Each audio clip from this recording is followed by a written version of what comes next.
భారతీయ Janata party భరోసా కార్యక్రమంలో భాగంగా ఈరోజు పార్టీ కార్యాలయానికి విచ్చేసినటువంటి అనేక సమస్యల్ని ప్రజల తరఫున నిలబడి సంబంధిత అధికారులతోటి పరిష్కరించడానికి చేసేటువంటి ప్రయత్నంలో భాగంగా ఈరోజు పార్టీ కార్యాలయంలో వివిధ సమస్యల మీద వచ్చినటువంటి బాధితుల పక్షాన భారతీయ జనతా పార్టీ నిలబడి భరోసా ఇచ్చేటువంటి కార్యక్రమంలో పాల్గొనడం జరిగింది. గత 2 రోజులుగా ఈ రాష్ట్రంలో జరుగుతున్నటువంటి పరిణామాలు, రాష్ట్ర రాజకీయాల్లో జరుగుతున్నటువంటి మాటల గురించి మాట్లాడకుండా నా పని నేను చేసుకుని పోదామని అనుకున్నాను యాక్చువల్గా. కానీ కొద్దిసేపటి క్రితం TRS party alias BRS party నుంచి సస్పెండ్ అయినటువంటి సోదరి శ్రీమతి కల్వకుంట్ల కవిత గారు మాట్లాడుతూ దుబ్బాక ఉప ఎన్నిక సందర్భంగా హరీష్ రావు గారిని అక్కడ ఇన్ఛార్జిగా పెడితే రఘునందన్ రావు గెలుస్తాడని మా కార్యకర్తలందరూ హరీష్ రావుని ఇక్కడ పెట్టకండి అని బాధపడ్డారు. అయినా మేము హరీష్ రావుని అక్కడ పెట్టడం వల్లనే పరోక్షంగా ఏం చెప్తుంది రఘునందన్ రావు గెలిచిండు అనేటువంటి అర్థం వచ్చేలా మాట్లాడతాను. కవిత గారు మీరు ఇప్పుడు మాట్లాడుతున్నారేమో నాకు తెలియదు, కానీ నేను అప్పుడే చెప్పిన దుబ్బాకకి మీ అన్నతో పాటు సిద్దిపేట జిల్లాకి ఇన్ఛార్జి మంత్రిగా ఉన్నటువంటి హరీష్ రావు అనేట ఆయన చేసిన అన్యాయం అంతా ఇంత కాదని నేను 100 సార్లు చెప్పిన. దుబ్బాకకు అన్యాయం జరుగుతుంది, వచ్చిన ప్రతి రూపాయి అయితే గజ్వేల్ పోతుంది, లేకపోతే సిరిసిల్ల పోతుంది, లేకపోతే సిద్దిపేటకు పోతుంది, మధ్యలో దుబ్బాకకు అన్యాయం జరుగుతుందని దుబ్బాక నియోజకవర్గ ప్రజలు 100 సార్లు చెప్పిండ్రు. మీరు ఇవాళ అదే మాట కొత్తగా చెప్తూ దానివల్లనే ఏదో జరిగింది అన్నట్టు చెప్తా ఉన్నారు. అది నిజం. ఆ రోజు నేను మాట్లాడితే టీఆర్ఎస్ మీద ఏదో రఘునందన్ రావు కోపంతో మాట్లాడిందని అనుకున్నారు. But it is a fact. Dubbaka నియోజకవర్గానికి అన్యాయం జరిగింది అంటే టీఆర్ఎస్ పార్టీ నాయకులు గౌరవనీయులు అప్పటి మా జిల్లా మంత్రి హరీష్ రావు గారి వల్ల జరిగిందని నేను ఎన్నికల సందర్భంగా చెప్పిన, ఎన్నికల తర్వాత చెప్పిన. దుబ్బాక ప్రజలు ఇప్పటికైనా దయచేసి దాన్ని అర్థం చేసుకోవాలని చెప్పి కోరుకుంటా ఉన్నాను. ఇది 100% నిజం. దుబ్బాక ప్రజలు మార్పు కోరుకున్నారు. మీ కుటుంబ పాలన వద్దనుకున్నారు, మీ అవినీతి పాలన వద్దనుకున్నారు, దుబ్బాక నియోజకవర్గం మీద హరీష్ రావు గారి పెత్తనం వద్దనుకున్నారు.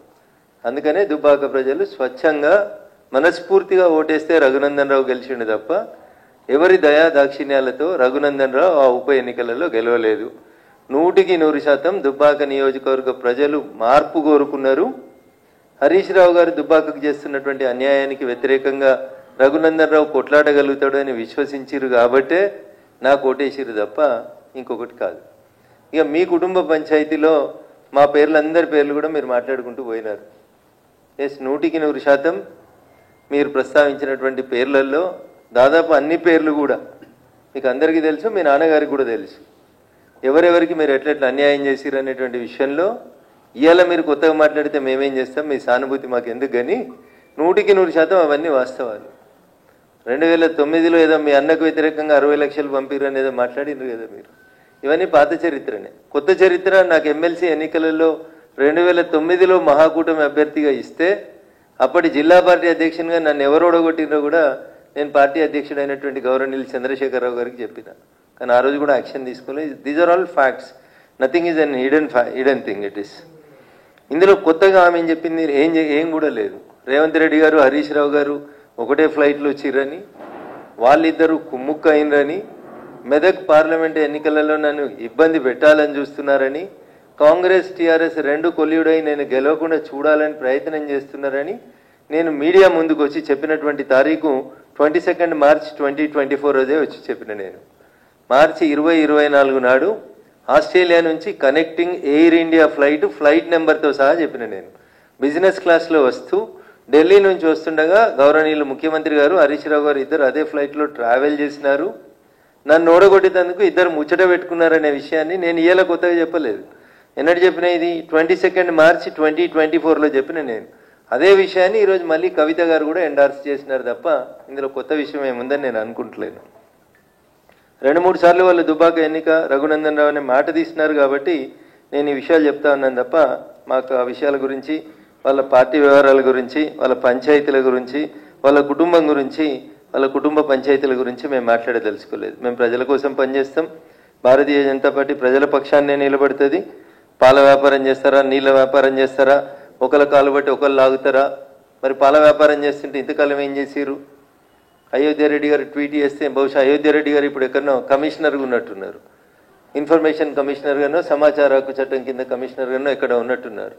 మరి అయోధ్య రెడ్డి గారు మాట్లాడాలి, పాల వ్యాపారం ఏంది, ఎందుకు ట్వీట్ చేసినారు, ఎందుకు తీసేసినారు, ఇట్లాంటివి ఏమైనా ఉంటే వారు మాట్లాడుకుంటే బాగుంటుంది తప్ప మీరు అందరికీ మనిషి కింద బురదేసిపోదామని అనుకుంటున్నట్టున్నారు. చెల్లె బురదేమొద్దు, మేమంతా ఆల్రెడీ ఇవన్నీ మాట్లాడిన విషయాలే, ఇవన్నీ గతంలో మేము చెప్పిన విషయాలే. ఇందులో కొత్తదనం ఏముంది చెప్పు? కొత్తగా మీరు చెప్పింది ఒకటిగా మోకిలా ప్రాజెక్టు తప్పితే మీరు కొత్తగా మాట్లాడింది ఏం కనబడతలేదు మాకు. నిజంగా నేను కూడా రాష్ట్ర ముఖ్యమంత్రి గారికి చెప్పదలుచుకున్నాను, మోకిలాలో జరుగుతున్నటువంటి ప్రాజెక్ట్ ఏదైతే ఇందాక కవిత గారు పేరు చెప్పారో ఆ ప్రాజెక్టు మీద కంపల్సరీ విచారణ జరిపించాలి, దాంట్లో ఉన్న లాక్యునాస్ ఏంది అనేది చూడాలి.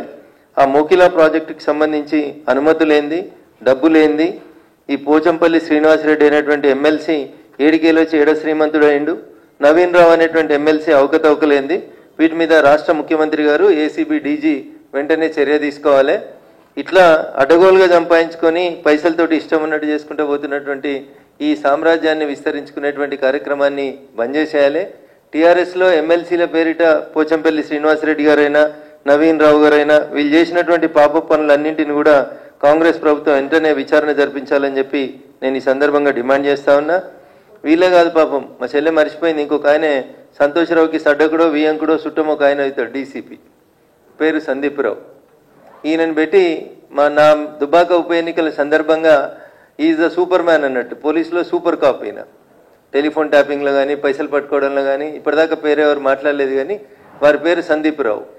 వారు అప్పుడు టాస్క్ ఫోర్స్ డీసీపీగా ఉన్నారు, నార్సింగ్ ఏరియా, నేనుండే ఇంటి ఏరియాకి టాస్క్ ఫోర్స్ డీసీపీగా ఉన్నారు సందీప్ రావు గారు. వీరి నాయకత్వంలో ఒక 3-4 సిఐల్ని పెట్టుకొని మా ఇంటి చుట్టూ వాచ్ పెట్టి మమ్మల్ని నానా యాగి చేసి టార్చర్ పెట్టినటువంటి పెద్దలు కూడా సందీప్ రావు గారు. ఇట్లా మీరు పోలీసులను అడ్డం పెట్టుకొని చేసిన మంచి పనులు చెప్తుందేమో కవిత అని నేను అనుకున్నా. టెలిఫోన్ ట్యాపింగ్లో ఏమేమి జరిగింది, ఎవరెవరి పైసలు ఎట్లా గుంజుకొచ్చినాం, లేకపోతే ఎమ్మెల్సీ వెంకటరామరెడ్డి గారు ఏం చేస్తూ ఉన్నారు, వారికి ఎట్లెట్లా జీవోలు మార్చిర్రు, ఏమేమి చేసిరు, ఇవన్నీ ఇంకా చాలా విషయాలు మాట్లాడాల్సింది కవిత. మీరు మాట్లాడేవన్నీ అన్ని ప్రజలకు తెలిసిన విషయాలే మాట్లాడారు, కొత్త ఏం మాట్లాడలేదు మీరు. ఇంకా ఏదో మళ్ళీ పార్టీలకు పోదామా వెనుక పోదామా అని ఊగిసలాడుతున్నట్టు కనబడుతుంది తప్ప ఇంకా మీరు నిజాలు మాట్లాడితే ఇంకా చాలా మాట్లాడాలి కదా. మేము ఇవన్నీ మాట్లాడినాయి కదా, రేవంత్ రెడ్డి గారు హరీష్ గారు కలిసి ప్రయాణం చేసింది మాట్లాడినాం, అయోధ్య రెడ్డి గారు ట్వీట్ చేసింది, మీరు మాట్లాడింది ఏం లేదు కొత్తగా.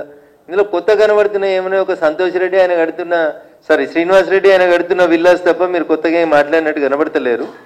కాబట్టి కవిత ఇంకా వేరే విషయాలు మాట్లాడితే బాగుంటుండే. ఇంకా టానిక్ మీద ఎఫ్ఐఆర్ చిన్న విషయం, అది క్లబ్బులు పబ్బులు ఇవన్నీ మీ నాన్న క్లబ్బులు పనిచేస్తే మీరు పబ్బులు నడిపినాయి అన్నీ అందరికి తెలిసినటువంటి విషయాలే కాబట్టి వాటి గురించి పెద్ద చర్చ అవసరం లేదు. కానీ కవిత చెప్పినటువంటి మాటలలో టీఆర్ఎస్ పార్టీ అంతా కూడా అవినీతి పునాదుల మీద విస్తరించబడింది, మా ఎమ్మెల్సీలు ఒక్కొక్కరు 1000 కోట్లకు ఎదిగినరు, 750 కోట్లతోటి వెంచర్ చేస్తున్నాడు ఒక ఎమ్మెల్సీ అంటే అర్థం చేసుకోవాలి మనం ఎంత ఎదిగినారు. నవీన్ రావు గారి అక్రమాలకైతే ఇక అడ్డు అదుపు లేదు. ఆయన చేసినటువంటి అడగోల ఆక్రమణలకి, కూకట్పల్లి పరిసర ప్రాంతాల్లో ఆయన చేసినటువంటి జీవోలకి, వీళ్ళు మార్చిన జీవోలకి, ఇంకా చాలా జీవోలు ఉన్నాయి. చెల్లె మాట్లాడాల్సిన జీవోలు ఏంటంటే కన్జర్వేషన్ జోన్లను ఎట్లా మార్చి ఇచ్చిర్రు మున్సిపల్ శాఖ మంత్రి గారు, అవి మాట్లాడాలి చెల్లె. ఇంకా చాలా విషయాలు మాట్లాడాలి, వాళ్ళ ఎమ్మెల్సీల అవినీతి గురించి మాట్లాడాలి. ఒకటే రోజు కాబట్టి కొంచెమే మాట్లాడిందని అనుకుంటా ఉన్నాను నేను. మళ్ళీ ఎపిసోడ్లో ఇంకా బాగా మాట్లాడాలని కోరుకుందాం. ఖచ్చితంగా టీఆర్ఎస్ పార్టీ పెద్దలు చేసిన అవినీతిని ఎంత కవిత బయట పెడితే బాగుంటుందని నేను మనస్ఫూర్తిగా కోరుకుంటాను. Thank you.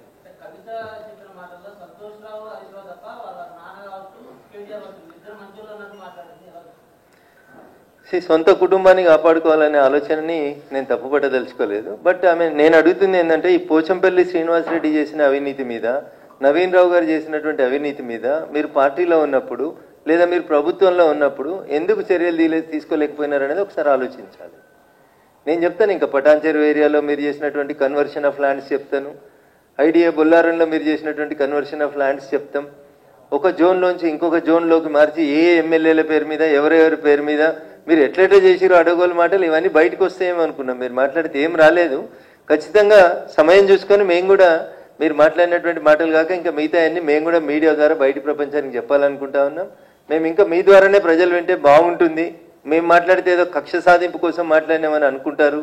ఆదిపట్లలో ట్రాన్స్ఫర్ చేసిన భూములు, ఆ బొల్లారంలో ట్రాన్స్ఫర్ చేసిన భూములు, పటాన్ చెరువులో సాకి చెరువు పక్కన ట్రాన్స్ఫార్మ్ చేసి కడుతున్నటువంటి భూములు, ఇండస్ట్రియల్ జోన్ని ట్రాన్స్ఫర్ చేసినటువంటి భూములు, ఇకపోతే ఐడిఏ బహలానగర్లో మీరు కన్వర్షన్ చేసిన భూములు, ఇట్లా చాలా భూములకు సంబంధించి చాలా విషయాలు మీరు మాట్లాడతారేమో అనుకున్నాం. ఇంకా చాలామంది టీఆర్ఎస్ ఎమ్మెల్యేలు వాళ్ళు చేసిన మంచి పనులు చెప్తారని ఆశపడ్డాం. తప్పకుండా భవిష్యత్తులో ఇప్పుడు కవిత గారు అందించిన నిజాలని కాంగ్రెస్ పార్టీ ఇన్వెస్టిగేషన్ చేయాలని కోరుకుందాం. ఆ తర్వాత మిగతా విషయాలన్నీ మేము కూడా పబ్లిక్ డొమైన్లోకి తీసుకొస్తాం.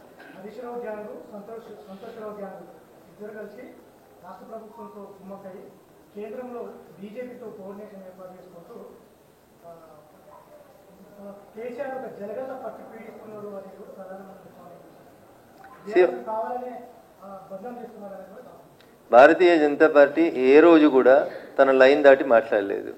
మేము మాట్లాడిన దాంట్లో ఎక్కడ కూడా మేము తప్పు మాట్లాడలేదు. కాళేశ్వరంలో అవినీతి జరిగిందనే మాట్లాడినాం. అంతకుమించి మేము వేరే విషయాలు ఏం మాట్లాడలేదు. కాళేశ్వరంకు సంబంధించినటువంటి అంశంలో కాంగ్రెస్ పార్టీ ఇప్పటికే 2 సంవత్సరాలు వృధా చేసింది అనేది మా భావన.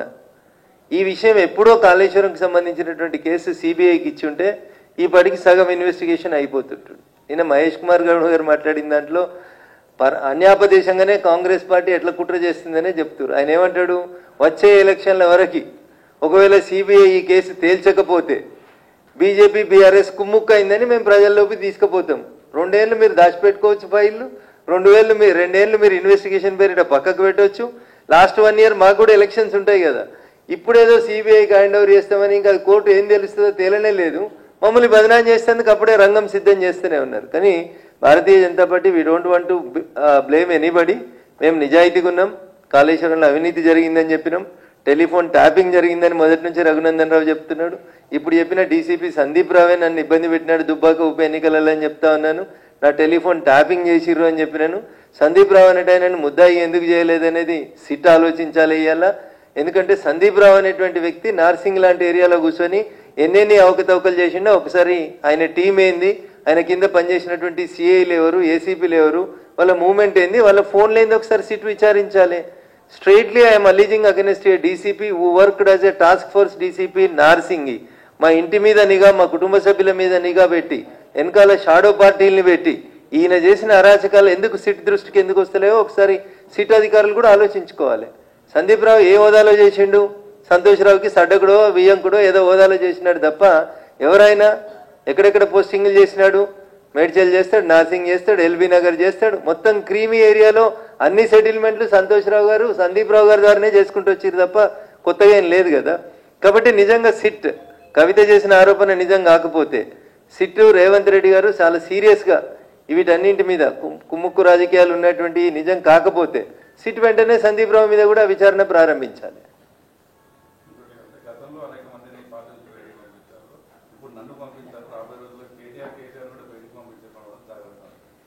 ఇది వాళ్ళ కుటుంబానికి సంబంధించిన ఇష్యూ అన్న. పంపించిన వాళ్ళంతా బాగానే ఉన్నారు.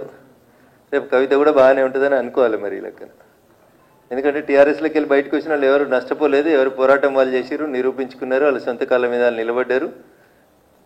రేపు ఏమవుతుందో చూద్దాం. నిన్ననే నా అధ్యక్షుడు చాలా స్పష్టంగా చెప్పినాడు, అవినీతి పరులకి భారతీయ జనతా పార్టీలో స్థానం లేదు, చాలా స్పష్టంగా చెప్పినారు.